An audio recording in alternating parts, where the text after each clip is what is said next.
ที่มอบรับเงินชดเชยให้แก่ผู้ได้รับผลกระทบจากโครงการก่อสร้างทางรถไฟลาวจีนช่วงผ่านแขวงโล่งบางจำนวน6บ้านเฉพาะอยู่เมืองจอมเพชรได้จัดขึ้นในวันที่24เมษายน2019นี้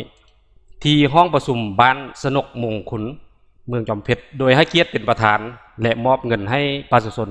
ท่านบัวทองแพงสวรรค์ประธานกฎการภาครัฐแขวงหัวหน้าคณะประสานงานโครงการก่อสร้างทางรถไฟลาวจีนพร้อมด้วยการนำเข้าเมืองจอมเพชรตลอดฮอดคณะรับผิดชอบการเบิกจ่ายค่าชดเชยสิ่งกีดขวางของโครงการก่อสร้างทางรถไฟลาวจีน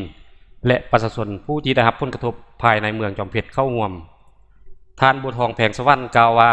โครงการก่อสร้างทางรถไฟลาวจีนเป็นโครงการใหญ่ระดับชาติเป็นเส้นทางมิตรภาพระหว่างสองชาติลาวจีนและเป็นเส้นทางที่มีความสำคัญหลายต่อการพัฒนาประเทศชาติของพวกเราให้มีความเจริญรุ่งเรือง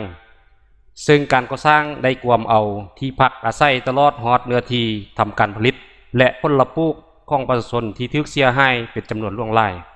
ดังนั้นรัฐบาลทั้งสองประเทศได้ให้ความสำคัญแล้วจะใส่ติดตามตลอดในการชดเชยค่าเสียหายของประชาชน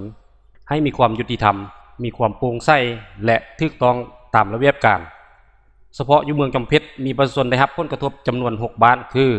บ้านสนกมี12ครอบครัวบ้านพลโฮมมี13ครอบครัว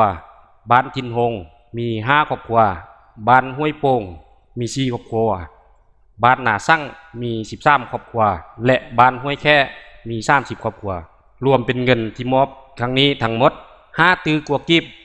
พร้อมนี้ท่านบัวทองแพงสวรรค์ยังได้เน้นให้ผู้ที่ได้รับเงินครั้งนี้จงนำใช้เงินที่ได้รับจากการชดเชย